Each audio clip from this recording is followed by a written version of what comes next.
We're actually live right now. Welcome everybody to the Blue Collar Bros. I'm Ray, this is Cody. We have a special guest, Ron. Hello. Introduce yourself a little, Ron. Yeah, I'm Ron Jordan. I am from the NFDaddys NFT project. I also am the host of the Stars podcast, the Growth Mindset Mecca.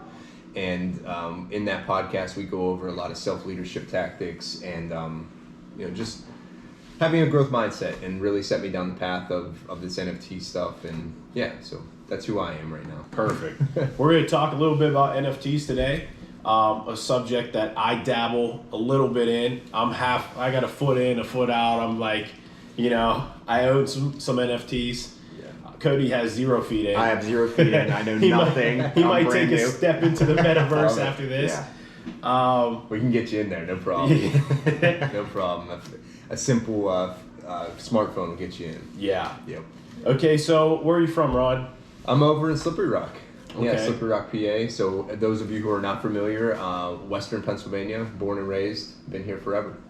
Yeah, good. We have a lot of people from Newcastle who go to Slippery Rock University. Yeah. So. Oh yeah, I'm graduated from there. Yeah, I'm also alumni. That's why I went back, honestly. Really? Yeah, and now I'm on the planning commission over there with the borough, and we were going through like introductions because we have a ton of new people, and I'd say like out of the 8 people that we have on the commission, 6 of them are graduates from Slippery Rock University. Oh, yeah? Yeah. So everybody goes out, does their thing, and then bam, they come back. Migrate back. Yeah, dude. It's a great town. I love it. Yeah. They stay for the ginger ale. Well, now that I'm on the planning commission, we're changing some of that stuff. Yeah, we're getting some new stuff. Shit's getting old. Okay, what's your day job? I sell high voltage electrical equipment. So anybody you pay your electric bill to, from Syracuse to Cincinnati, they're our customers. So we work with the linemen, engineering firms, the kind of everybody that's involved in the infrastructure of, and that's why I love it too, because everything that we do has a purpose, because everything that we're doing and putting on those power lines actually fuels and energizes the world. Yeah. So if I can do my job, everybody else can do their job, and that's where I find a lot of satisfaction in my job. Yeah, that's in my day to day. I keeps love you it. coming back. I freaking love it, dude. That's awesome. It's a blast. Okay, let's start out with the main question. A lot of people are like, NFTs. Yeah. What is an NFT? We're gonna ask you, what is an NFT? What's the definition? Yeah, non-fungible token. Really what that means is you can't trade one NFT for like another of equal value. But what is an NFT? An NFT is really just another form of currency, in my opinion.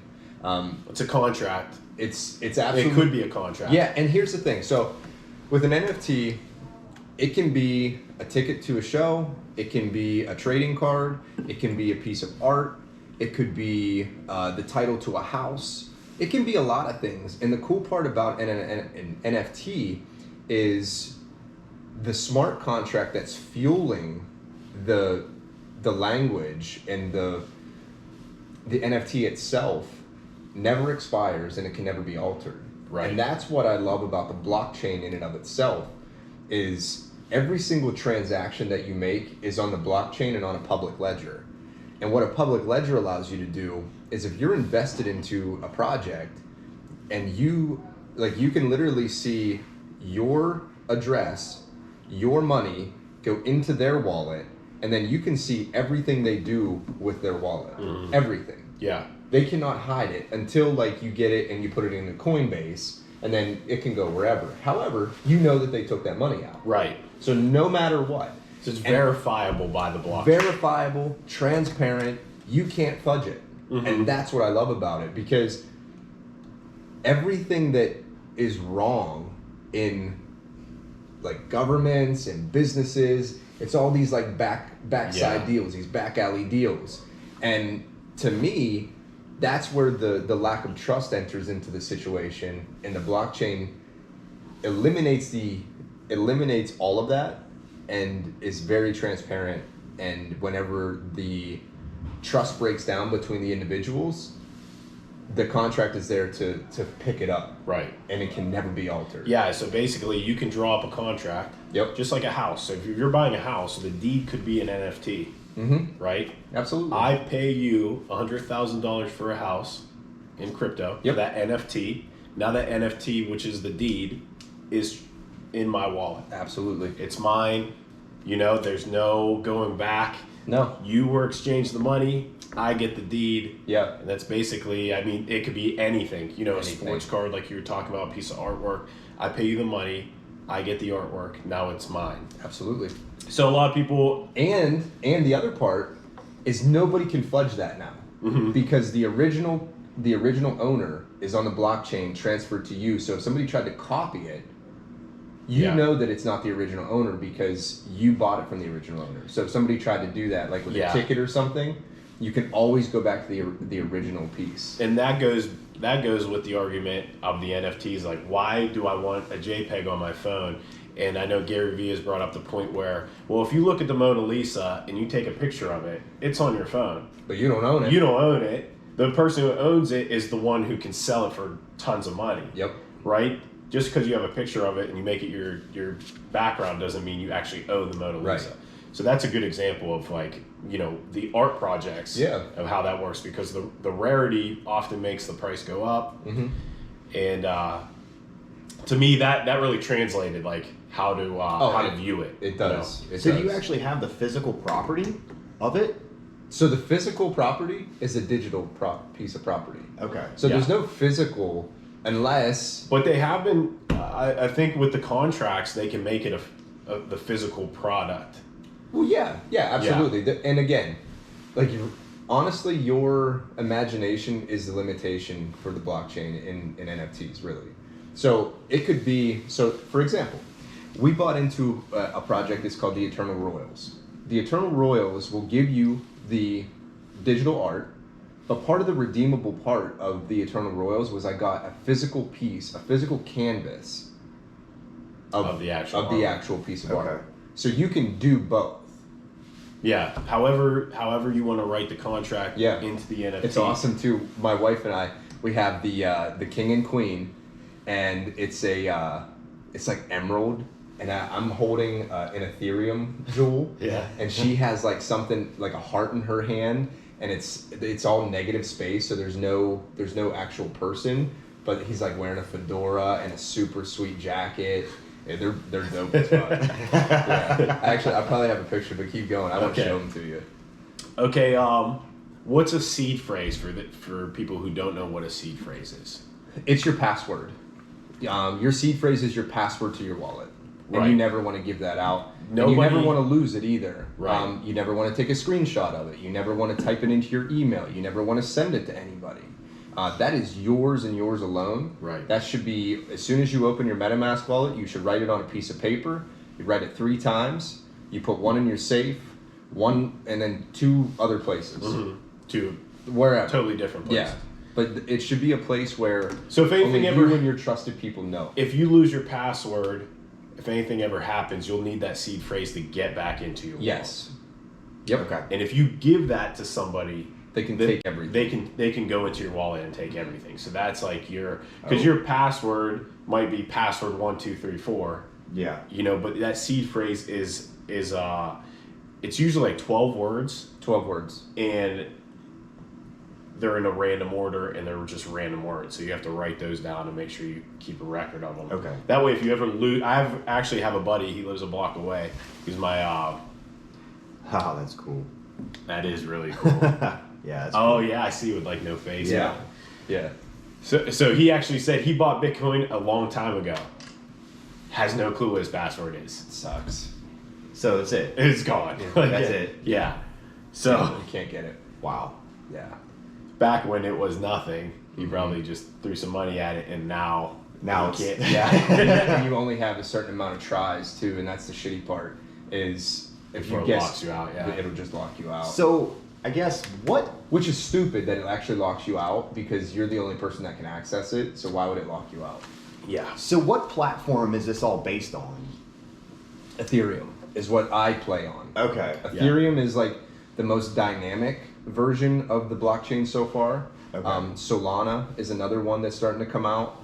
And then there's also like Tezos and a couple other, like Immutable X is another one. Some of those are layer 2. Polygon is also a layer 2. But Ethereum, the whole reason why it was created is because Bitcoin is so stringent on its ability to be like, it's like a 1970s car. You know what I mean? Like it's a bad emissions, but super, super strong, very reliable. And then you get into like Ethereum, which is more fuel efficient, starting to get into like the 80s, 90s, a little more muscle car, a little more dynamic.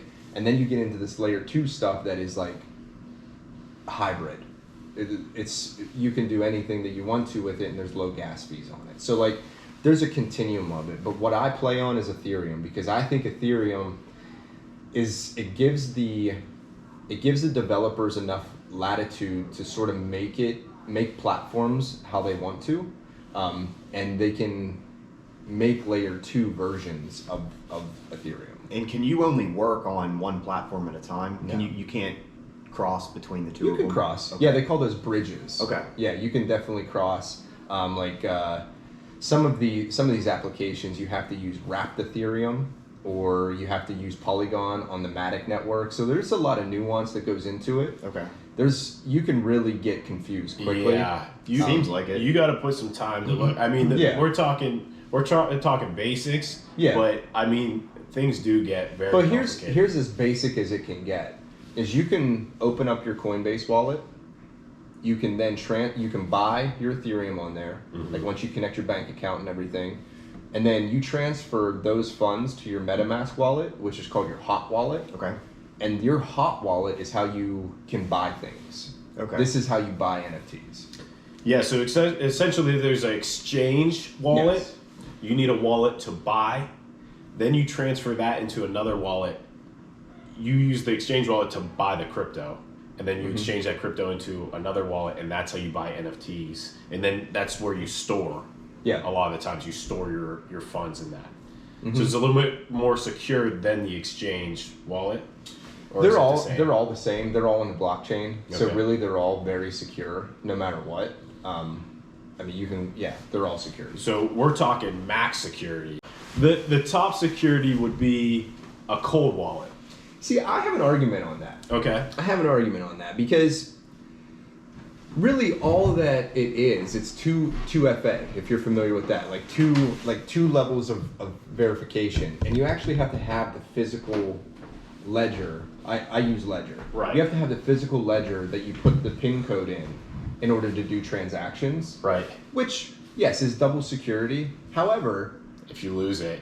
no, it's not even that. It's just like, why is the MetaMask not secure? Like, why would that not be secure? So Because you have... So I'll argue against that just in one scenario. Yeah. Because if you do have it on your MetaMask and you canceled a transaction on OpenSea, they had that hiccup where somebody could buy that NFT under the canceled transaction because you didn't pay the Ethereum to take it off.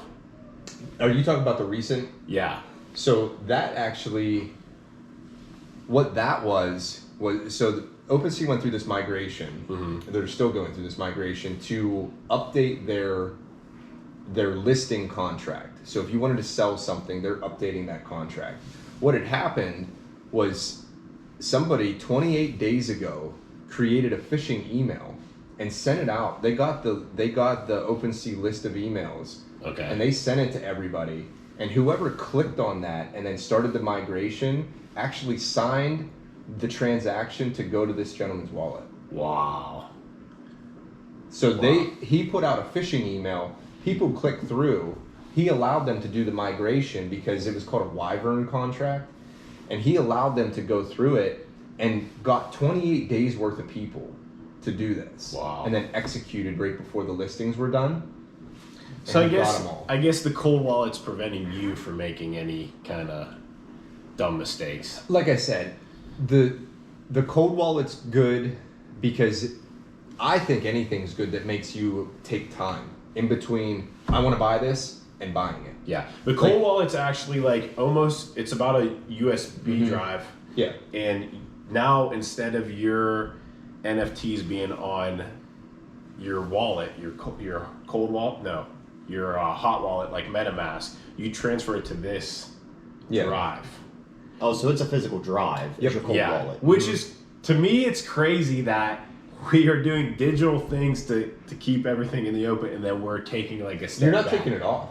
Because it's still in the blockchain. Yeah. But yeah, now I have this physical thing. Yes. To where if I lose this drive, Done. I lost it. Or if it breaks.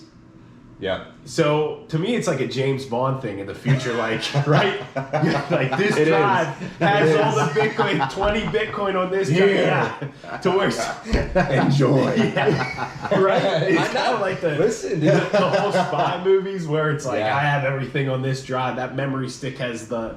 It's It's so funny how like we predict in these sci-fi movies. Art imitates. We predict or so life much. imitates art. That's why I'm like. So my name on everything social is Rocinante because I love The Expanse. Because if you've ever watched The Expanse and just what we're talking about, like we predict the future, it scares the shit out of me what The Expanse is because it's like interplanetary craziness. It's, you know, just like Star Wars or whatever. Yeah. But that's why I love it. It's like it's very much this stuff. Yeah. Everything's on a drive. Everything's like swiping here, you know, all that shit. So like, yeah. But yeah, the cold wallet is double the protection because it does have the inability to do any transactions without like sitting here and you have to put in the 4-digit passcode and then it goes. Okay, let's talk about your project real quick. Because we're going to talk about your project and then we're going to give a nice little rundown of like if Cody, who has nothing, wanted to buy an NFT, what he would do. Absolutely. So let's talk about your project's called the NFDaddys. Yep. NFDs. Yeah, the NFTs. Nice little play on words. So we are the NFDaddys with a Y, and the reason why we kept the Y on there and not an IES was we want to find our Y together. That's the whole point of this, is we want to democratize all of the information, all of the resources that we have at our disposal by launching these projects and everything to allow others to play in this world too. We do a lot of workshops, so we have about 4 months worth of workshops now. You do a workshop every week? We do a workshop once a month. So once a month is blockchain basics, and then we have digital artist workshops and then Web3 workshops as well. Okay, where can they find those? On Twitter? Yeah, so Twitter, or you can go to nfdaddys.io or .com. Either of those will point you to our Discord as well. So a lot of the announcements go through Discord and then through Twitter. So if you're looking to learn, anybody out there is really looking to learn or has no clue, this is a great way to learn. And they're free. Totally free. Totally free. You're just out there giving information. Absolutely. Yeah, so funny enough, my whole thing is like we educate, we throw parties, and we launch NFTs. Like that's what we do. And we throw parties in the metaverse. We have a parcel in Crypto Voxels where we give like wearables away and dress people up and you know, just sit there. It's so weird that I look forward to these things, but it's like going to the club. Do you have an Oculus? Yeah. Okay. Yeah, it's like going to the club. Like you hang out with these people all week. It's like work. You know, you're working all week in Twitter and Discord and like you're trying to do all this stuff. And then you have this party in the metaverse and everybody just lets loose. It's like Mardi Gras. It's cool. And you're just listening to music. Maybe we're playing games. I live stream onto it. So like there's a screen on there and I pipe in and I'll like DJ a little bit and stuff like that. And yeah, it's a lot of fun.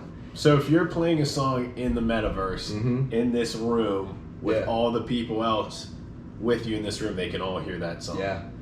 It's pretty wild. Yep. Yep. It's a lot of fun. But yeah, so the project itself, we launched October 15th. We were 5 dads that came together. Whenever I started into this space, I had no idea about anything, just like everybody else. I had to learn. And as we're told, like, do your own research. So what even got me into NFTs was cryptocurrency, because I'm like, what are you? So when you say you're mining Bitcoin, what is that? What does that even mean? So I bought S9 Antminers and got my buddy to come over. I got a buddy. He works for it's called Stronghold Mining Company. They do renewable energy. I worked there. Really? I did a lot of the electrical in the sea cans up there. Perfect. Yeah, Yeah, so you're familiar. Up by, let me think where it's at. It's up around Tynesta, up that way. I'm trying to think. They have new locations. Yeah, they just have a opened bunch up. of- yeah. They are mining like Bitcoin, and they basically are taking sea cans, like the old like semi trucks, the cans on the back of the semi truck, and cutting windows into it. Yep. And putting panels and running electric to it, and Yeah. shelves with filled with miners. And the cool part about what they do is they're actually they're one of the only renewable resource Bitcoin miners. They're taking old coal, Yeah. the first fire coal, refiring it To power. to then create steam. Like, dude, just show me what to do. I have no idea what I'm doing. So I bought 4 of them, and I highly do not recommend doing this in your house. It's loud. It's so loud. Yeah, those things so they're hot. Yeah.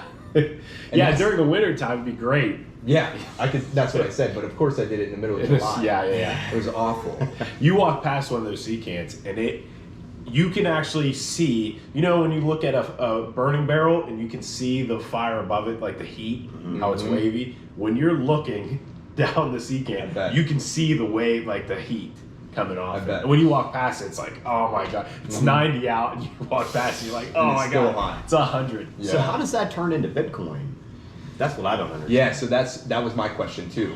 What are you mining? Yeah. So these computers are constantly spitting out numbers. They're spitting out passwords. Okay. Basically, and when a transaction, so we'll do it this way. So a transaction's coming through, and all of a sudden it hits this stop sign, and this stop sign is my Bitcoin miner. I'm throwing out a number for the password that either matches or doesn't match this transaction.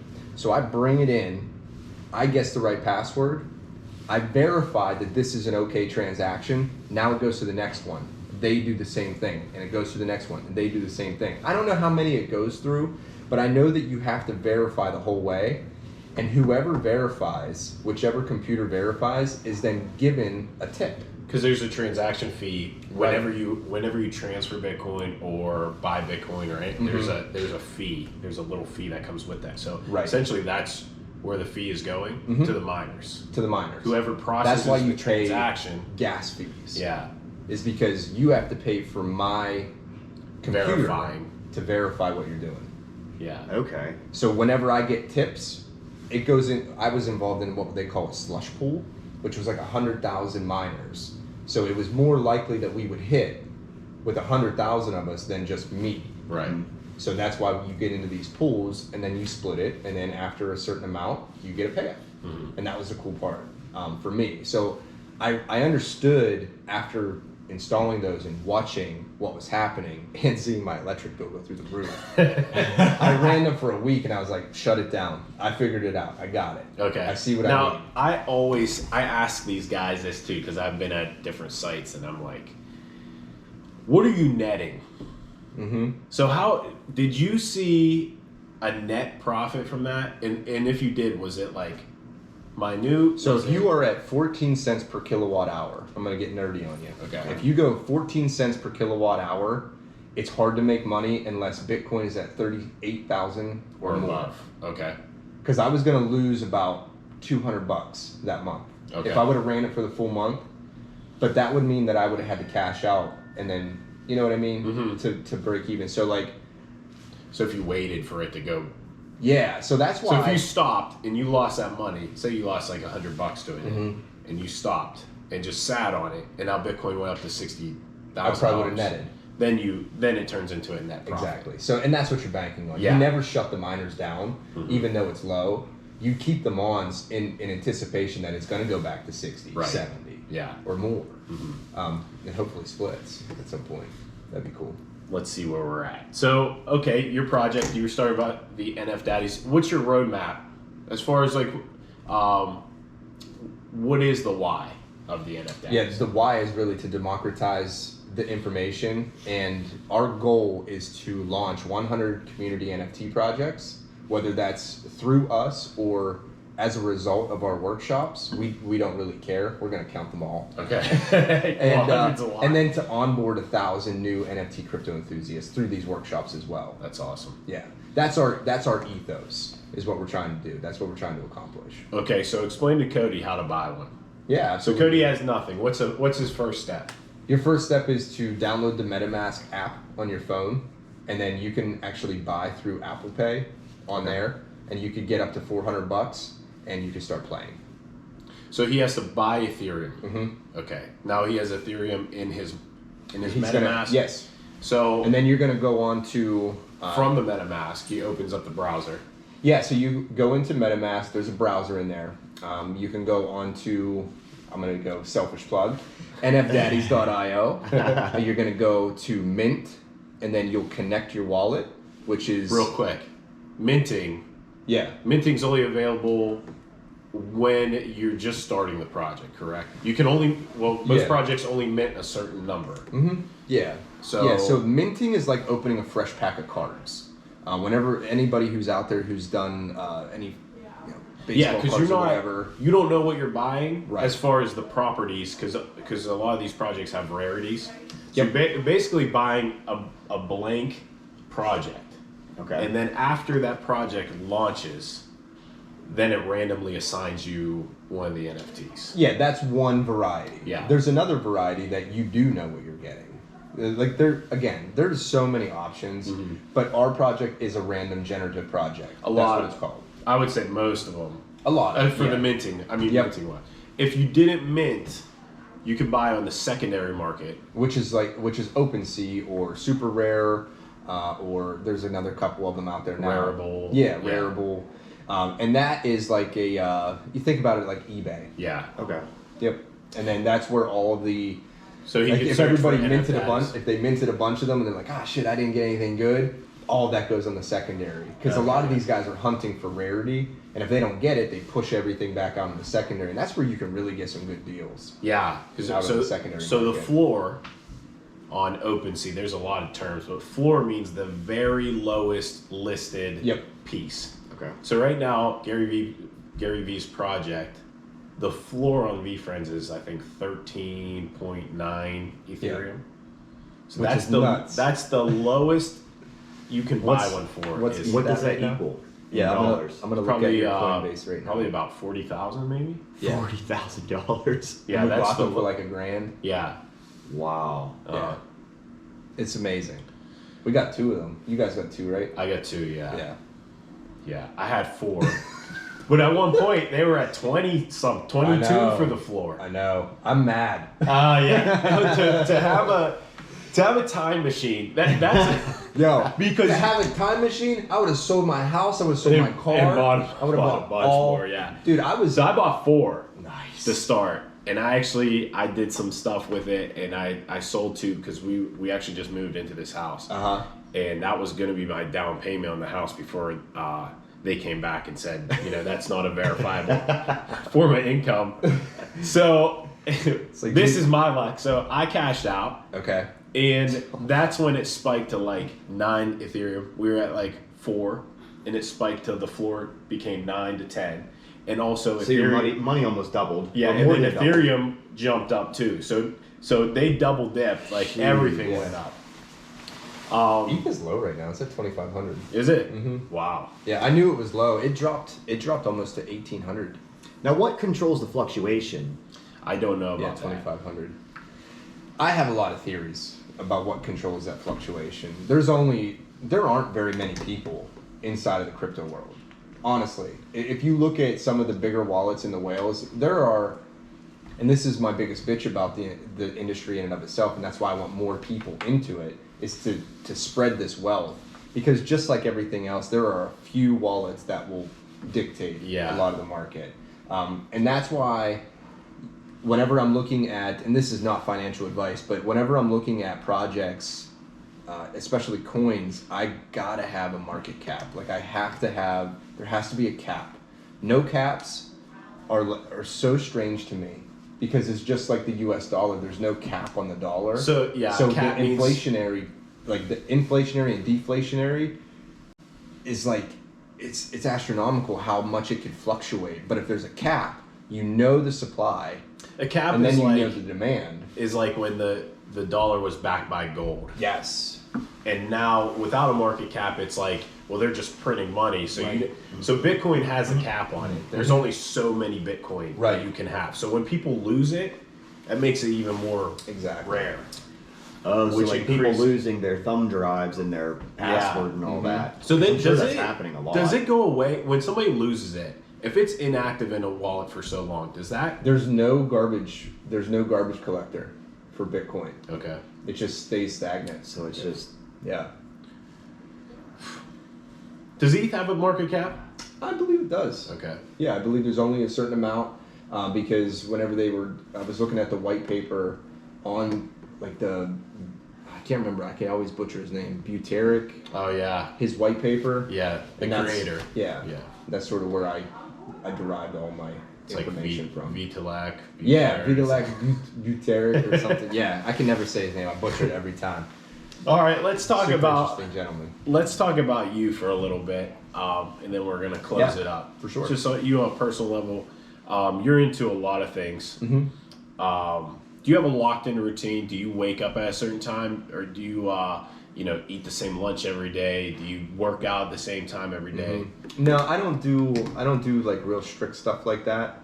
I envy people who can do that. I have. Well, to me, the rigidity doesn't excite me. Me neither. I have like an overall goal that I want to do. So like this year, I'm gonna run a 100-mile race in September. It's like September 12th. I know that I have to do 25 miles a week, 100 miles a month. Okay. When I do that, that's gonna fit into my schedule Right. somehow. Like, do I wake up early every day? Yes. I try and wake up between 5:30 and 6 every day, just to get things going before I have to actually like be available for Right. people. I feel like that's something I've really discovered, and it's so hard to do. But if you can wake up at 5, I know 5:30, nobody else is up. Right. You're not getting bothered on social media. Yeah. Nope. You're not. There's no distractions. yeah, that's Yeah. what I find nice. But to go back to it, I do. So whenever I wake up, I try and get a bottle of water, glass of water, and I use Drip Drop.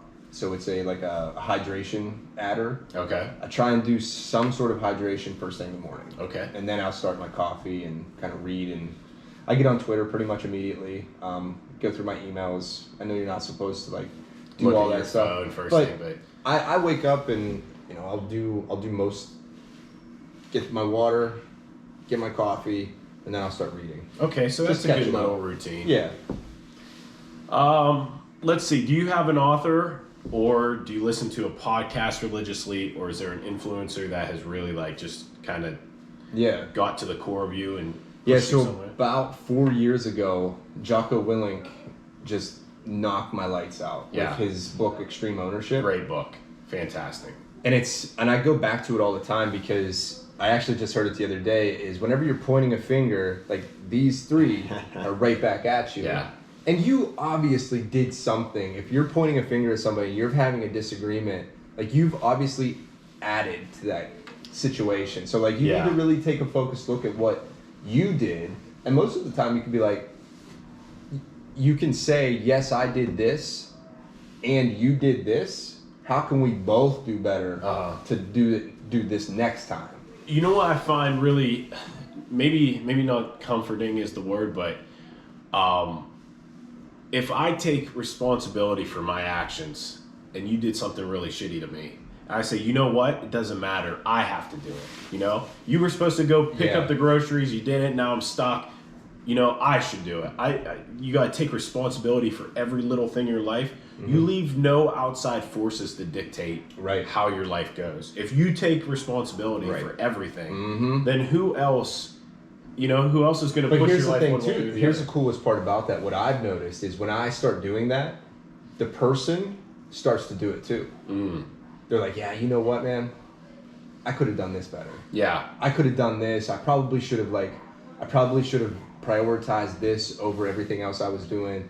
They start to take ownership.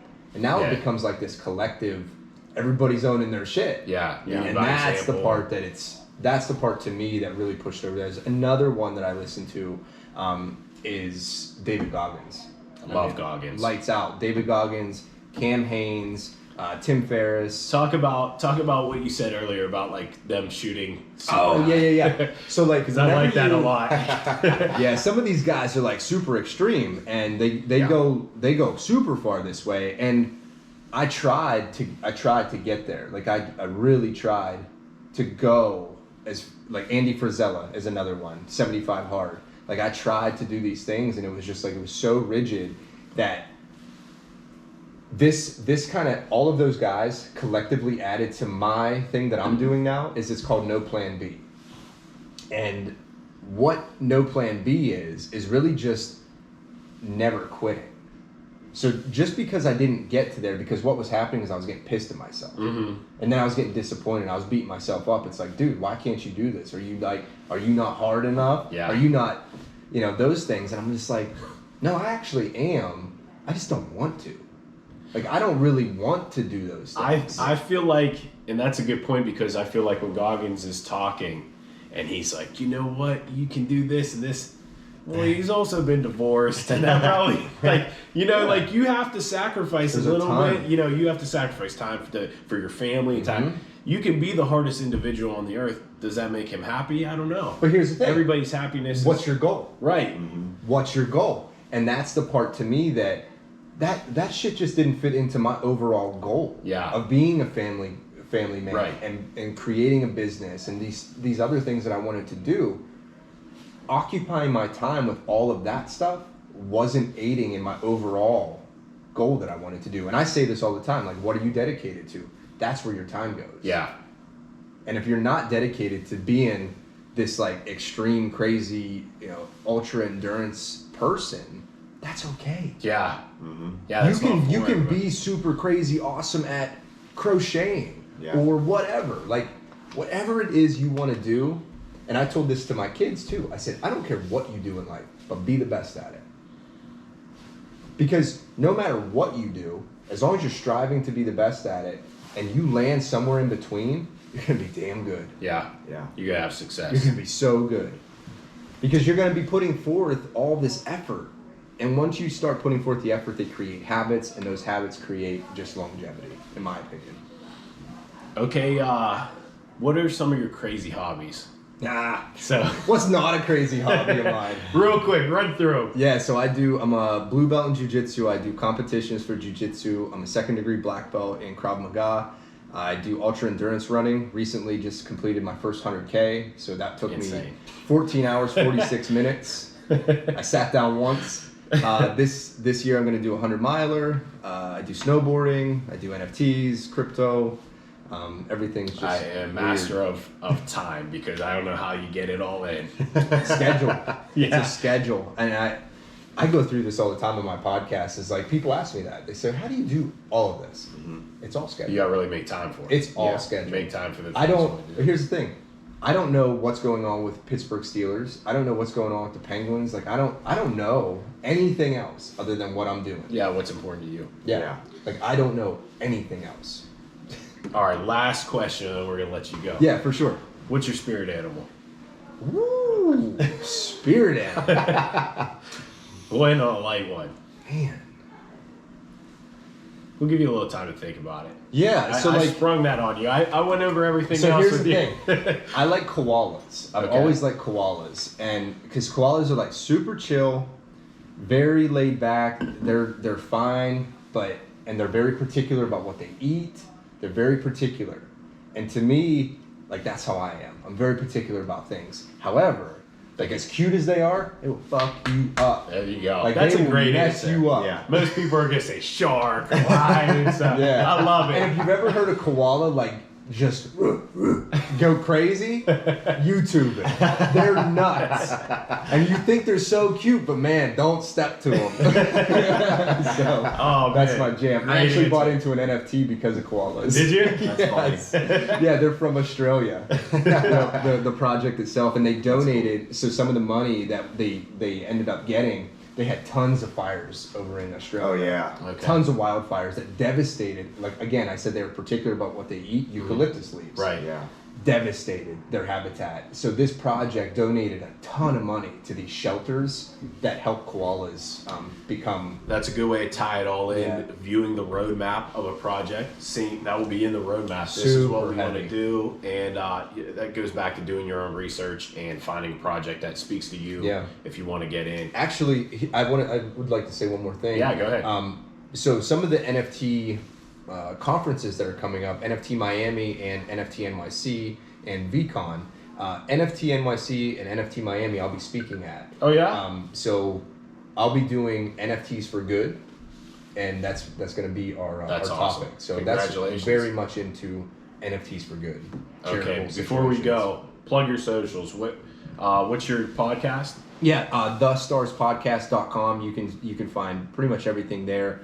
If you go on to Instagram, my personal is Ambitious Distractions. My podcast is The Stars Podcast on Instagram, and then on Twitter, I'm The Stars Podcast. Okay, we'll make sure we blast that out when we post this. Definitely. For sure. Yeah, I appreciate that. All right, that's it. Thanks Sweet. for stopping by. Peace You've out, been guys. great. Thank you. Yeah. Appreciate it.